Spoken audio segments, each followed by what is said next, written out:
ಸ್ನೇಹಿತರೆ ನಮಸ್ಕಾರ. ರೇಣುಕಾಸ್ವಾಮಿ ಹತ್ಯೆ ಪ್ರಕರಣದಲ್ಲಿ ಜೈಲು ಸೇರಿರುವಂತಹ ದರ್ಶನ್ ಅಂಡ್ ಇಡಿ ಗ್ಯಾಂಗ್ ಏನಿದೆ, ಸದ್ಯಕ್ಕಂತೂ ಹೊರಗಡೆ ಬರುವಂತಹ ಯಾವ ಲಕ್ಷಣಗಳು ಕೂಡ ಕಾಣಿಸ್ತಿಲ್ಲ. ದರ್ಶನ್ ಅಂಡ್ ಇಡಿ ಗ್ಯಾಂಗಿಗೆ ಸದ್ಯಕ್ಕೆ ಜಾಮೀನು ಕೂಡ ಸಿಗೋದು ಅನುಮಾನ ಅನ್ನುವಂಥ ಮಾತುಗಳು ಕೇಳಿ ಬರ್ತಿದ್ದಾವೆ. ಈ ನಡುವೆ ದರ್ಶನ್ಗೆ ಈಗ ಒಂದು ವಿಚಾರದಲ್ಲಿ ಈ ಜೈಲು ವಾಸ ಒಂದು ಅನುಕೂಲವನ್ನು ಮಾಡಿಕೊಡ್ತು ಅಂತಲೇ ಹೇಳ್ಬೋದು, ಅಥವಾ ಒಂದು ವಿಚಾರದಲ್ಲಿ ಒಳ್ಳೆಯದನ್ನೇ ಮಾಡ್ತು ಈ ಜೈಲು ವಾಸ ಅಂತಲೇ ಹೇಳ್ಬೋದು. ಯಾವುದಾ ವಿಚಾರ ಅಂತ ಹೇಳಿದರೆ, ದರ್ಶನ್ ಮತ್ತು ಅವರ ಸಹೋದರ ಮತ್ತು ದರ್ಶನ್ ತಾಯಿ ಇವರಿಬ್ಬರು ಕೂಡ ಮತ್ತೆ ಒಂದಾಗಿರುವಂಥದ್ದು. ಹೌದು, ಕಳೆದ ಹಲವಾರು ವರ್ಷಗಳಿಂದ ದರ್ಶನ್ ಅವರ ಒಡಹುಟ್ಟಿದ ತಮ್ಮನಿಂದ ದೂರ ಇದ್ದರು. ಒಡಹುಟ್ಟಿದ ತಮ್ಮನೇ ಇನ್ಫ್ಯಾಕ್ಟ್ ದರ್ಶನ್ನಿಂದ ದೂರ ಉಳಿದು ಬಿಟ್ಟಿದ್ರು. ಇನ್ನು ಹೆತ್ತ ತಾಯಿಯನ್ನು ಕೂಡ ದರ್ಶನ್ ಸರಿಯಾಗಿ ಮಾತನಾಡಿಸ್ತಿರ್ಲಿಲ್ಲ ಅನ್ನುವಂಥ ಕಾರಣಕ್ಕೋಸ್ಕರ ತಾಯಿ ಕೂಡ ಬೇಸರಗೊಂಡಿದ್ರು. ತಾಯಿಗೂ ಕೂಡ ಇಷ್ಟ ಇಲ್ಲದಂಥ ಹಲವಾರು ಕೆಲಸಗಳನ್ನು ದರ್ಶನ್ ಮಾಡಿದ್ದನ್ನು ತಾಯಿ ಸಹಿಸಿಕೊಳ್ಳಿಲ್ಲ. ಇಂತಹ ಮಗ ಇದ್ರೇನು ಇಲ್ಲದಿದ್ರೇನು ಅಂತೇಳ್ಬಿಟ್ಟು ಸುಮ್ಮನೆ ಸೈಲೆಂಟಾಗಿ ಸುಮ್ಮನೆ ಬಿಟ್ಟಿದ್ರು, ತಮ್ಮ ಪಾಡಿಗೆ ತಾವಿದ್ರು. ಆದರೆ ಇತ್ತೀಚೆಗೆ ಯಾವಾಗ ಮಗ ಜೈಲಿನಲ್ಲಿ ಶಿಕ್ಷೆಯನ್ನು ಅನುಭವಿಸ್ತಿದ್ದಾನೆ ಅನ್ನೋದು ಗೊತ್ತಾಯಿತೋ, ಆಗ ಹೆತ್ತ ಹೃದಯ ಕರುಳು ಅದು ಕೇಳಬೇಕಲ್ವಾ, ಕೇಳಲೇ ಇಲ್ಲ. ಕೊನೆಗೂ ಕೂಡ ಜೈಲಿಗೆ ಓಡೋಡಿ ಬಂದು ಮಗನನ್ನು ನೋಡಿ ಸಾಂತ್ವನ ಹೇಳಿ ಧೈರ್ಯ ತುಂಬಿ ಹೋಗಿದೆ ಆ ಹಿರಿ ಜೀವ.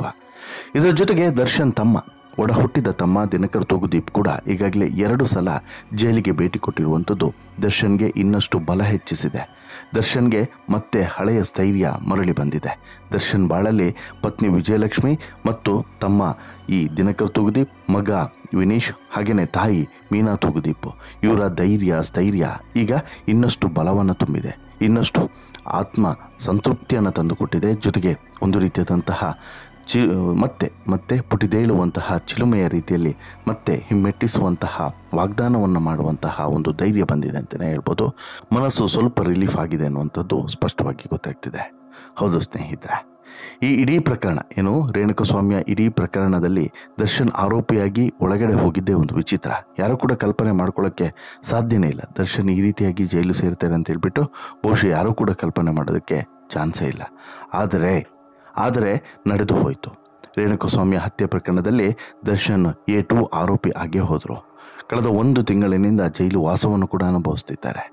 ಜೈಲು ವಾಸದಿಂದ ಮುಕ್ತಿ ಸಿಗುತ್ತೆ ಅನ್ನುವಂಥ ನಂಬಿಕೆ ಹುಸಿ ಆಗ್ತಾನೆ ಇದೆ. ಹೀಗಾಗಿ ಇದೇ ನಿಟ್ಟಿನಲ್ಲಿ ತಯಾರಿಗಳು ಮುಂದುವರೆದಿದ್ದು ಈಗ ಒಂದಷ್ಟು ಆಘಾತಕಾರಿ ಅಂಶಗಳು ಕೂಡ ಹೊರಗಡೆ ಬರ್ತಿದ್ದಾವೆ. ಜೊತೆಗೆ ಒಂದಷ್ಟು ಚಾರ್ಜ್ ಶೀಟ್ನಲ್ಲಿ ಉಲ್ಲೇಖ ಮಾಡಲಿರುವಂಥ ಪ್ರಮುಖ ಅಂಶಗಳನ್ನು ನೋಡ್ತಾ ಹೋದರೆ ಹೀಗೂ ಆಗಿದೆ ಅನ್ನುವಂಥ ಅನುಮಾನ ಕೂಡ ಮೂಡ್ತಾ ಇದೆ. ಇದರ ಜೊತೆಗೆ ಈಗ ಪ್ರಮುಖವಾಗಿ ದರ್ಶನ್ಗೆ ಈ ಜೈಲುವಾಸ 2ನೇ ಬಾರಿಯ ಜೈಲುವಾಸ ಇದೆಯಲ್ಲ, ಇದೊಂದು ಮರುಜೀವ ಅಥವಾ ಪುನರ್ಜನ್ಮ ಅಂತಲೇ ಹೇಳ್ಬೋದು. ಕಾರಣ ದರ್ಶನ್ ಬಾಳಲ್ಲಿ ದೂರವಾಗಿದ್ದವರೆಲ್ಲರೂ ಕೂಡ ಹತ್ತಿರ ಆಗ್ತಿದ್ದಾರೆ. ಈಗಾಗಲೇ ನಿಮಗೆ ಗೊತ್ತಿರ್ಬೋದು, ದರ್ಶನನ್ನು ನೋಡೋದಕ್ಕೆ ಸಾಕಷ್ಟು ಜನ ಬಂದಿದ್ದಾರೆ. ದರ್ಶನನ್ನು ನೋಡೋದಕ್ಕೆ ಇವಾಗಲೂ ಕೂಡ ಸಾಕಷ್ಟು ಜನ ಬಂದು ಬರಿಗೈಯಲ್ಲೂ ಕೂಡ ವಾಪಸ್ ಹೋಗ್ತಿದ್ದಾರೆ. ಯಾಕಂತ ಹೇಳಿದರೆ ಎಲ್ಲರೂ ಕೂಡ ದರ್ಶನ್ ಮೀಟ್ ಮಾಡಲ್ಲ ಅನ್ನೋದನ್ನು ಕಡ್ಡಿ ಮುರಿದಂತೆ ಹೇಳಿದ್ದಾರೆ. ಕಾರಣ ಅವರ ಮಾನಸಿಕ ಸ್ಥಿಮಿತೆಯನ್ನು ಕಳ್ಕೊಳ್ತಾರೆ, ಮತ್ತು ಸ್ವಲ್ಪ ಕೂಲ್ ಆ್ಯಂಡ್ ಕಾಮ್ ಆಗಿ ಇರಬೇಕು, ಎಲ್ಲದಿಂದ ಕೂಡ ಹೊರಗಡೆ ಬರಬೇಕು ಅನ್ನುವಂತಹ ಚಿಂತನೆಯಲ್ಲಿ ದರ್ಶನ್ ಇದ್ದಾರೆ ಅನ್ನೋಂಥದ್ದು ಕಾರಣ. ಇನ್ನು ದರ್ಶನ್ ಈಗ ಈ ಹಂತಕ್ಕೆ ಬಂದಿದ್ದಾರೆ, ಇಷ್ಟೆಲ್ಲ ಕಷ್ಟಗಳನ್ನು ಅನುಭವಿಸ್ತಿದ್ದಾರೆ.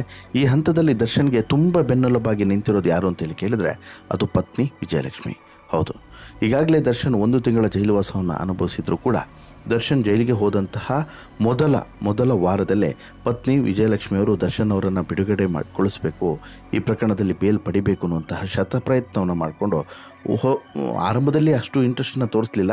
ಆಮೇಲೆ ಏನೇ ಆದರೂ ಕೂಡ ನನ್ನ ಗಂಡ ಅಲ್ವಾ ಅನ್ನೋಂಥ ಕಾರಣಕ್ಕೋಸ್ಕರ, ಯಾಕಂತ ಹೇಳಿದ್ರೆ ದರ್ಶನ್ ಹೋಗಿರೋದು ಇಲ್ಲಿ ತನ್ನ ಹೆಂಡತಿಗೋಸ್ಕರ ಅಲ್ವಾ, ಇನ್ಯಾವಳಿಗೋಸ್ಕರನೂ ಹೋಗಿ ಈ ಪ್ರಕರಣದನ್ನು ಮೈ ಮೇಲೆ ಹೇಳ್ಕೊಂಡಿದ್ದರು.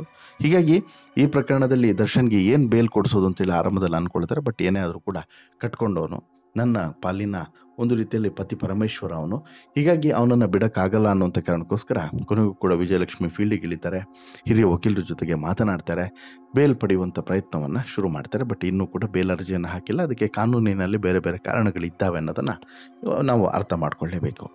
ಇಷ್ಟು ಒಂದು ಕಾರಣ. ಆದರೆ ಇನ್ನೊಂದು ಭಾಗವಾಗಿ ಅವರಿಂದ ದೂರ ಇದ್ದಂತಹ ತಮ್ಮ ಇರ್ಬೋದು, ತಾಯಿ ಇರ್ಬೋದು, ಮತ್ತೆ ಬಂದಿದ್ದಾರೆ, ಸಾಂತ್ವನ ಹೇಳಿದ್ದಾರೆ. ತಾಯಿಗಿಂತಲೂ ಕೂಡ ತಮ್ಮ ಮತ್ತೆ ದರ್ಶನ್ ಜೊತೆಗೆ ಬಂದಿರುವಂಥದ್ದು ಗಮನಿಸಬೇಕಾಗಿರುವಂಥ ಪ್ರಮುಖ ಅಂಶ. ಯಾಕೆ ಕಳೆದ ಬಾರಿ ಜೈಲಿಗೆ ಹೋದಂಥ ಸಂದರ್ಭದಲ್ಲೂ ಕೂಡ ದರ್ಶನನ್ನು ಹೊರಗಡೆ ಕರ್ಕೊಂಬರೋದಕ್ಕೆ ಪ್ರಮುಖ ಪಾತ್ರವನ್ನು ವಹಿಸಿದ ಯಾರು ಅಂತೇಳಿ ಕೇಳಿದರೆ ಅದೇ ಈ ದಿನಕರ್ ತೂಗುದೀಪ್. ದಿನಕರ್ ತೂಗುದೀಪ್ ಮೊದಲ ಬಾರಿ ಜೈಲಿಗೆ ಹೋದಾಗ, ಯಾರು ದರ್ಶನ್ ತೂಗುದೀಪ್ ಮೊದಲ ಬಾರಿ ಜೈಲಿಗೆ ಹೋದಾಗ ನಿರಂತರವಾಗಿ ಹೋರಾಟವನ್ನು ನಡೆಸಿ ಹಗಲು ರಾತ್ರಿ ಅಂತ ಹೇಳಿದರೆ ಎರಡೆರಡು ಸಲ ಜೈಲಿಗೆ ಸಲ ಬಂದು ಅಣ್ಣನನ್ನು ಮಾತಾಡಿಸ್ಕೊಂಡು ಹೋಗಿದ್ದು ಮಾತ್ರವಲ್ಲ, ಅಣ್ಣ ರಿಲೀಸ್ ಆಗುವಂಥ ಹಂತದ ಹೊರಗೂ ಕೂಡ ದಿನಕರ್ ತೂಗುದೀಪ್ ಜೊತೆಯಲ್ಲೇ ಇದ್ದು ಸಾಥನ್ನು ಕೊಟ್ಟಿದ್ದರು. ಈಗ ಪರಿಸ್ಥಿತಿ ಬದಲಾಗಿತ್ತು. ಇಬ್ಬರು ಕೂಡ ಮುಖವನ್ನು ಕೂಡ ನೋಡ್ತಿರಲಿಲ್ಲ, ಮಾತಾಡೋ ಸಾಯಲಿ ಮುಖವನ್ನು ಕೂಡ ನೋಡ್ತಿರಲಿಲ್ಲ. ಬಟ್ ಈಗ ಮತ್ತೆ ಸರಿ ಹೋಗಿದ್ದಾರೆ ಅನ್ನೋದು ಈ ಮೂಲಕ ಗೊತ್ತಾಗ್ತಿದೆ. ಈ ಮೂಲಕ ಪತ್ನಿ ವಿಜಯಲಕ್ಷ್ಮಿ ಇವರ ನಡುವೆ ಬಂದಿದ್ದಂಥ ಬಿರುಕುಗಳೇನಿದೆ ಅದನ್ನು ಸರಿಪಡಿಸಿದ್ದಾರೆ. ಏನೇ ಆಗಲಿ ನಿನ್ನ ಅಣ್ಣ ಅಲ್ವಾ, ದಯವಿಟ್ಟು ಬಾ ಅಂತ ಹೇಳ್ಬಿಟ್ಟು ಕರ್ಕೊಂಡು ಬಂದು ದರ್ಶನ್ ಜೊತೆಗೆ ಮಾತುಕತೆಯನ್ನು ಮಾಡಿಸಿ ಎಲ್ಲವನ್ನು ಕೂಡ ತಿಳಿಗೊಳಿಸಿದ್ದಾರೆ ವಿಜಯಲಕ್ಷ್ಮಿ. ಇದಕ್ಕಾಗಿ ವಿಜಯಲಕ್ಷ್ಮಿಗೆ ನಾವೆಲ್ಲರೂ ಕೂಡ ಹ್ಯಾಟ್ಸ್ ಆಫ್ ಹೇಳಲೇಬೇಕು. ಆಮೇಲೆ ಇಂತಹ ಗಂಡನನ್ನು ಕಟ್ಕೊಂಡ್ರೂ ಕೂಡ ಆತನನ್ನು ಬಿಡದೆ ಪತಿಯೇ ಪರ ದೈವ ಅನ್ನೋ ರೀತಿಯಲ್ಲಿ ಗಂಡನನ್ನು ನೋಡಿಕೊಳ್ತಿರುವಂತಹ ವಿಜಯಲಕ್ಷ್ಮಿಗೆ ನಾವೆಲ್ಲರೂ ಕೂಡ ಸಲ್ಯೂಟನ್ನು ಹೊಡಿಲೇಬೇಕು. ಯಾಕಂತೇಳಿದ್ರೆ ಅಂತಹ ಮಾತೃ ಹೃದಯ ಮತ್ತೊಬ್ಬರು ಸಿಗಲಿಕ್ಕಿಲ್ಲ, ವಿಜಯಲಕ್ಷ್ಮಿ ರೀತಿಯ ಹೆಣ್ಣು ಸಿಗಲಿಕ್ಕಿಲ್ಲ. ಯಾಕಂತೇಳಿದ್ರೆ ಇನ್ನೊಂದು ಚಿಕ್ಕ ಪುಟ್ಟ ವಿಚಾರಕ್ಕೆ ಡಿವೋರ್ಸ್ಗಳು ಎಷ್ಟಾಗ್ತಿದ್ದಾವೆ. ಇಂಥ ಸಂದರ್ಭದಲ್ಲಿ ಇಷ್ಟೆಲ್ಲ ಆದ್ರೂ ಕೂಡ ದರ್ಶನ್ ನನ್ನ ಪಾಲಿನ ದೇವರು ಅನ್ನೋ ರೀತಿಯಲ್ಲಿ ಗಂಡನನ್ನೇ ಆರಾಧಿಸ್ಕೊಂಡು ನಂಬ್ಕೊಂಡು ಹೋಗ್ತಿರುವಂಥ ವಿಜಯಲಕ್ಷ್ಮಿ ನಿಜವಾಗ್ಲೂ ಕೂಡ ಗ್ರೇಟ್ ಅನಿಸುತ್ತೆ. ಹಾಗಾಗಿನೇ ವಿಜಯಲಕ್ಷ್ಮಿ ಬಗ್ಗೆ ಇರುವಂಥ ಗೌರವ ಪ್ರತಿಯೊಬ್ಬರಿಗೂ ಕೂಡ ದಿನಕ್ಕೆ ಹೆಚ್ಚಾಗ್ತಿದೆ. ಅಷ್ಟು ಮಾತ್ರವಲ್ಲ, ಇದೇ ವಿಜಯಲಕ್ಷ್ಮಿ ಈ ದರ್ಶನ್ ಕುಟುಂಬದಲ್ಲಿ ಎದ್ದಿದ್ದಂಥ ಬಿರುಗಾಳಿಯನ್ನು ಕೂಡ ಸರಿಪಡಿಸಿದ್ದಾರೆ. ದಿನಕರ್ ತೂಗುದೀಪ್ ಈಗಾಗಲೇ 2 ಸಲ ಬಂದು ದರ್ಶನನ್ನು ಭೇಟಿ ಮಾಡಿ ಜಾಮೀನಿಗೆ ಸಂಬಂಧಪಟ್ಟಂತಹ ವಿಚಾರಗಳನ್ನು ಮತ್ತು ಧೈರ್ಯ ತುಂಬುವಂಥ ವಿಚಾರವನ್ನು ಕೂಡ ಮಾತನಾಡಿ ಹೋಗಿದ್ದಾರೆ ಅನ್ನೋದು ಗೊತ್ತಾಗ್ತಿದೆ.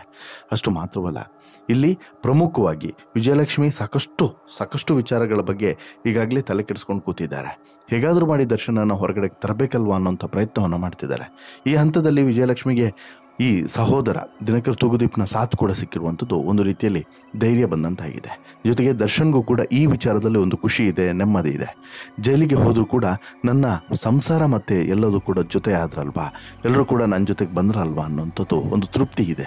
ಹೀಗಾಗಿನೇ ದರ್ಶನ್ ಸ್ವಲ್ಪ ರಿಲೀಫ್ ಮೈಂಡಲ್ಲಿ ಇದ್ದಾರೆ. ಇಲ್ಲಾಂತ ಹೇಳಿದ್ರೆ ಮೆಂಟಲಿ ಕಂಪ್ಲೀಟ್ ಡಿಸ್ಟರ್ಬ್ ಆಗಿ ಹೋಗ್ತಿದ್ರು.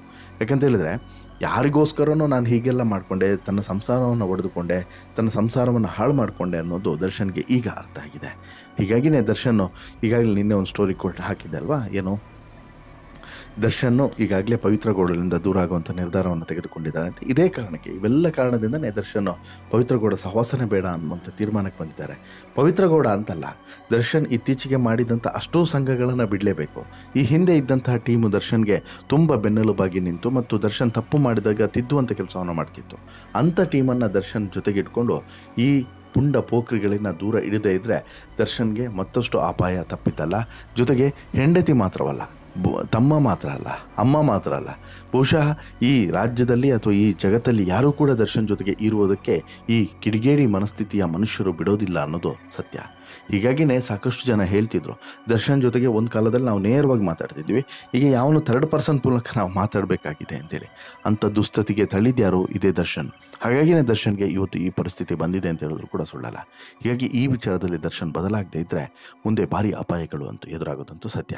ಅದೇನೇ ಇದ್ರೂ ಕೂಡ ಖುಷಿಯ ವಿಚಾರ ಏನು ಅಂತ ಹೇಳಿದ್ರೆ, ಸಹೋದರ ದಿನಕರ್ ತೂಗುದೀಪ್ ಮತ್ತು ಪತ್ನಿ ವಿಜಯಲಕ್ಷ್ಮಿ, ತಾಯಿ ಮೀನಾ ತೂಗುದೀಪ್ ಅವರೆಲ್ಲರೂ ಕೂಡ ಜೊತೆಯಾಗಿರೋದು, ದರ್ಶನ್ ಬೆನ್ನಿಗೆ ನಾವಿದ್ದೇವೆ ಅನ್ನುವಂತಹ ಒಂದು ಭರವಸೆಯನ್ನು ಕೊಟ್ಟಿರುವಂಥದ್ದು ಅತ್ಯಂತ ಖುಷಿಯ ವಿಚಾರ.